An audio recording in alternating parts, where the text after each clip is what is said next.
पिछले चैप्टर के लास्ट में हमने देखा था कि सुनबे ने सिर्फ एक अटैक करके एल कोनेहो के साथ साथ उसके मॉन्स्टर को भी निपटा दिया होता है।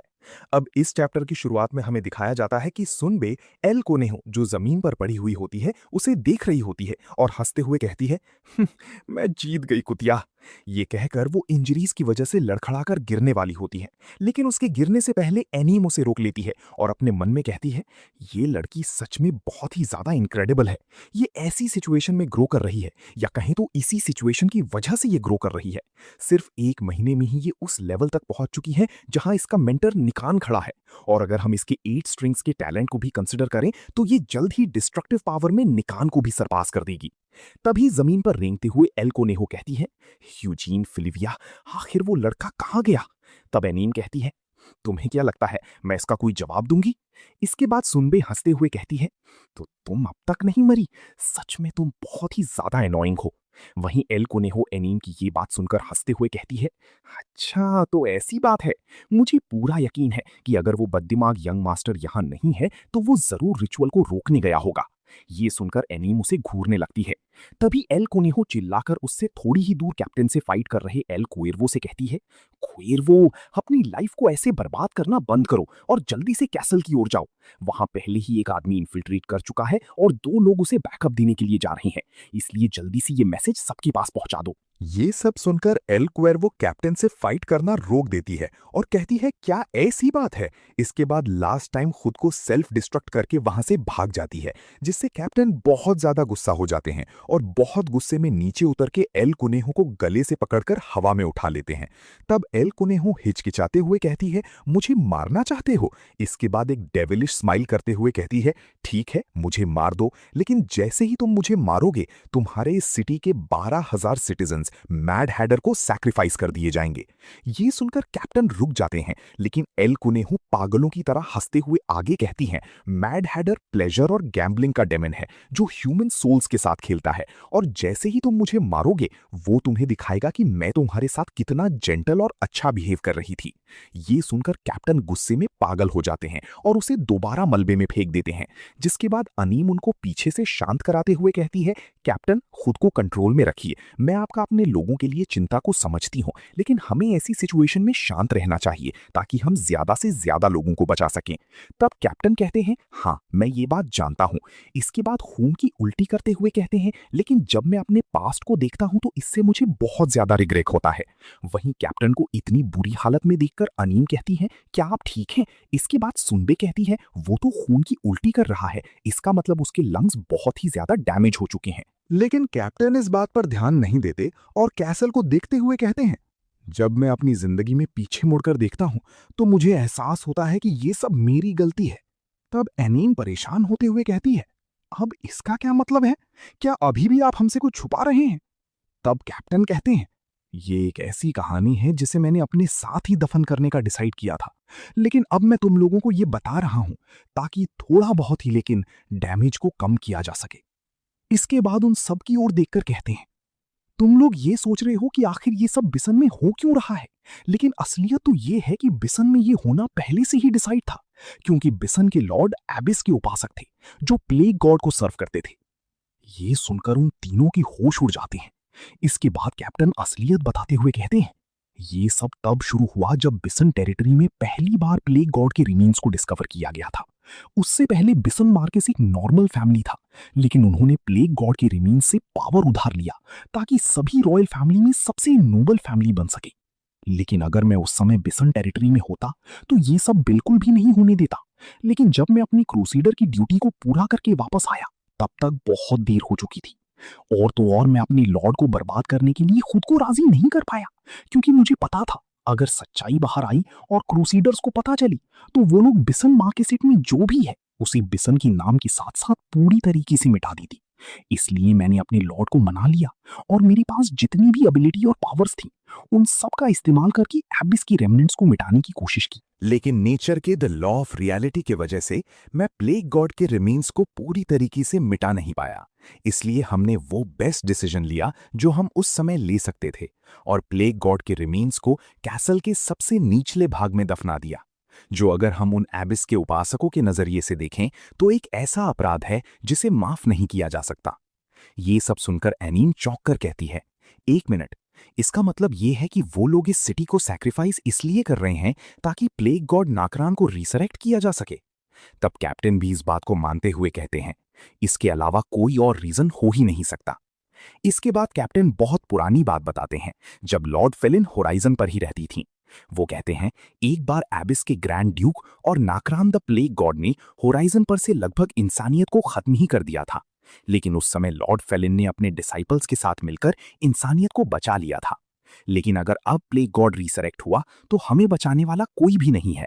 इसके बाद हमें ईडियर को दिखाया जाता है, जो प्लेग गॉड को रिसरेक्ट करने के लिए रिचुअल कर रहा होता है और बहुत सारी सोल्स को सैक्रिफाइस कर रहा होता है जो ईडियर से हेल्प मांग रही होती हैं। लेकिन ईडियर को उनकी बात से कोई फर्क नहीं पड़ता और वो पीछे मुड़कर सोहेर से कहता है, बहुत ज्यादा शोर हो रहा है। तब सोहेर कहता है, अरे डिस्टर्बेंस के लिए मुझे माफ करना। इसके बाद अपनी एबिस की पावर को यूज करके बहुत सारे वेपन समन करते हुए चिल्लाकर कहता है, मुझे माफ करना, लेकिन मैं एक ऐसा आदमी हूं जिसे पीस से दूर रहना पसंद है। तभी प्रोफेसर अपना फटा हुआ चोगा निकालते हुए मुस्कुराकर कहते हैं, जैसा कि एक वेपन डीलर से उम्मीद थी, तुम यहां सच में बहुत सारे वेपन्स लेकर आए हो। तब सोहेर मुस्कुराकर कहता है, मुझे उम्मीद है ये सब तुम्हें खुश करेंगे, क्योंकि ये सच में बहुत महंगे हैं।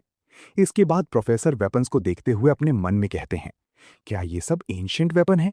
अगर ये बात सही है तो ये वेपन्स इतने पावरफुल हैं कि इनमें से सिर्फ एक भी किसी बैटल के आउटकम को बदल कर रख सकता है। ऐसा लगता है कि सोहेर ने जो बात कही थी कि वो इस पूरे कंट्री पर कब्जा कर लेगा, वो उसने ऐसे ही नहीं कहा था। इसके बाद प्रोफेसर अपनी पावर को एक्टिवेट करते हुए कहते हैं, लेकिन फिर भी मुझे ये करना ही होगा। सोहेर भी प्रोफेसर को तैयार होता देखकर कहता है, खैर, जबकि हमारे फेलिविया मास्टर ने मुझे एक हिंट दे ही दिया है, तो चलो ये सब जल्दी खत्म करते हैं। ये कहकर वो उन सारे वेपन से प्रोफेसर के ऊपर अटैक कर देता है, जिन्हें अपनी ओर आते देख प्रोफेसर अपने मन में कहते हैं, मुझे कुछ भी करके सोहेर को मारना ही होगा, चाहे इसकी कीमत कुछ भी हो।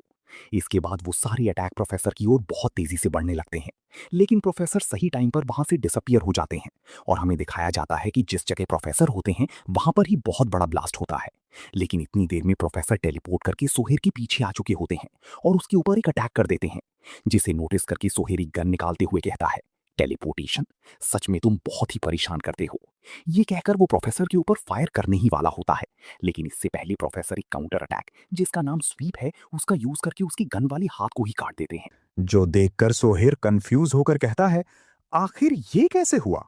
तब प्रोफेसर कहते हैं, इस बार मैंने टेलीपोर्टेशन नहीं किया। जो सुनकर सोहेर दोबारा कंफ्यूज हो जाता है। तभी प्रोफेसर अचानक से सोहेर के सामने अपीयर होकर दोबारा उसी मैजिक का यूज करके एक अटैक करते हुए कहते हैं, ये स्पेस डिस्टॉर्शन है। वहीं प्रोफेसर की इतनी ज्यादा स्पीड को देखकर सोहेर कंफ्यूज होने के अलावा और कुछ नहीं कर पाता और उस अटैक के प्रेशर की वजह से उड़कर पीछे जाकर गिरता है। इसके बाद प्रोफेसर अपने अटैक के बारे में बताते हुए कहते हैं, नॉर्मली स्पेशल मैजिक करने के लिए बहुत ही हार्ड कैलकुलेशन करना पड़ता है, जो मेरे जैसे ऑर्डिनरी पर्सन के लिए पॉसिबल नहीं है। इसीलिए ऐसे मैजिक को सिर्फ जीनियसेस के लिए बनाया गया है, इसे एक्सप्लेन नहीं किया जा सकता। इसलिए मेरे जैसे एक ऑर्डिनरी पर्सन ने इसका ये सोल्यूशन निकाला कि हमें स्पेस के रेस्टोरेटिव फोर्स का यूज करना चाहिए। इसके बाद प्रोफेसर एक ऊंची जगह पर खड़े होकर अपने हाथ में एक मैजिक कास्ट करते हुए कहते हैं, जब स्पेस को मैजिक से डिस्ट्रॉय किया जाता है तो स्पेस बहुत तेजी से दोबारा खुद को रिस्टोर करता है और डिस्टॉर्शन के अपोजिट डायरेक्शन में बहुत ही पावरफुल प्रेशर रिलीज करता है। इसलिए अगर कोई इस स्किल को अच्छे से यूटिलाइज कर ले तो एक छोटे से डिस्टॉर्शन से भी तुम स्पेस में ऐसे जंप कर सकते हो जिससे तुम कहीं भी इंस्टेंटली पहुंच सकते हो। ये कहकर प्रोफेसर अचानक से सोहेर के सामने आ जाते हैं, जिससे वो फिर से शॉक्ड हो जाता है। तब प्रोफेसर सोहेर से पूछते हैं, अब प्रोफेसर की ओर से एक सवाल, ये बताओ कि स्पेस की रेस्टोरेटिव फोर्स को पूरी तरीके से यूज करने का सबसे अच्छा तरीका कौन सा है? तब सोहेर हंसते हुए कहता है, लगता है कि तुम एकेडमिक लाइफ में कुछ ज्यादा ही घुल मिल चुके हो मर्सनरी। इसके बाद अपने वेपन से दोबारा प्रोफेसर पर अटैक लॉन्च करते हुए कहता है, क्या प्रोफेसर, मुझे माफ कीजिए, मैं इतना भी इंटेलिजेंट स्टूडेंट नहीं हूं कि मुझे इसका आंसर पता हो। लेकिन प्रोफेसर सोहेर के उन अटैक्स को डॉज नहीं करते हैं, जो देखकर सोहेर फिर से चौंक जाता है, क्योंकि प्रोफेसर बहुत ही ज्यादा घायल होने के बाद भी अपने हाथ में एक मैजिक स्फीयर बनाते हुए कहते हैं, इसका आंसर ये है कि एक स्फीयर जो वॉइड का बना हो। ऐसा इसलिए क्योंकि स्फेरिकल शेप में स्पेस का रेस्टोरेटिव फोर्स सभी डायरेक्शन से लगता है, और जब हम इसे कंप्रेस करके एक सिंगल पॉइंट पर फोकस करते हैं और जब ये कोलाइड होता है तो इसके बाद सोहेर के ऊपर एक बहुत ही डेंजरस अटैक करते हुए कहते हैं, उस समय जो एनर्जी प्रोड्यूस होती है वो एक ओरिजिनल रेस्टोरेशन फोर्स के बराबर होती है। चलो अब यहीं पर साथ में मरते हैं सोहेर। तब सोहेर भी हंसते हुए चिल्लाकर कहता है, कमीने, तू सच में पूरी तरीके से पागल है। लास्ट मोमेंट पर ईडियर भी पीछे मुड़कर उन दोनों की ओर देखता है। इसके बाद प्रोफेसर अपने अटैक को कर देते हैं, जिसका नाम हॉलो इम्पैक्ट होता है। इसके बाद हमें यूजीन और प्रिंस को दिखाया जाता है, जो भागते हुए प्रोफेसर के ही पास जा रहे होते हैं। लेकिन प्रोफेसर के उस अटैक की वजह से बिसन मार्किस का पूरा कैसल अचानक हिलने लगता है, जिससे वो दोनों सतर्क हो जाते हैं। लेकिन यूजीन नोटिस कर लेता है कि ये अटैक प्रोफेसर ने ही किया है। वीडियो के लास्ट में मैं बस यही कहना चाहूंगा कि हमें नहीं बताया जाता है कि प्रोफेसर अपने ही अटैक से मारे जाते हैं कि नहीं। और तो हमने देखा था कि ईडियर ने लास्ट मोमेंट पर पीछे मुड़कर उनकी ओर देखा था। हो सकता है कि उसने भी कुछ ना कुछ किया ही होगा। अभी हम कुछ भी नहीं कह सकते हैं। खैर, आप लोगों को क्या लगता है कमेंट में बताना।